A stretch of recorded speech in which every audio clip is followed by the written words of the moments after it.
আজকে আমি তৈরি করব ফ্রাই চিংড়ি।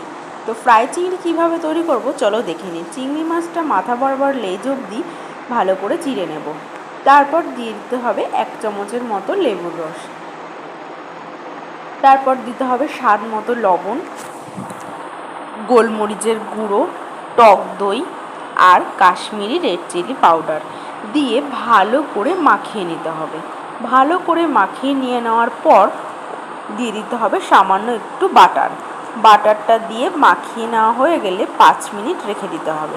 তারপর তাওয়া বসিয়ে উপর থেকে বাটার ব্রাশ করে নিয়ে তাওয়াটা ভালো করে গরম করে নিতে হবে। তারপর আস্তে আস্তে করে চিংড়ি মাছগুলো সাজিয়ে দিতে হবে একটার পর একটা করে, যাতে একটার গায়ে একটা না লেগে যায়। সেক্ষেত্রে আমাদের তুলতেও খুব সুবিধা হবে। তারপর এক পিঠ হয়ে গেলে উপর পিঠে উল্টে দিয়ে উপর থেকে বাটার ব্রাশ করে নিতে হবে। বাটার ব্রাশ করে নিয়ে কিছুক্ষণ গ্যাসটা আস্তে দিয়ে রাখলেই তৈরি হয়ে যাবে আমাদের ফ্রাই চিংড়ি। তোমরা এই ফ্রাই চিংড়িটা সস দিয়েও খেতে পারো, আবার ধনেপাতা চাটনি দিয়েও খেতে পারো। আমি তৈরি করতে পারিনি বলে শুধুই খাচ্ছি।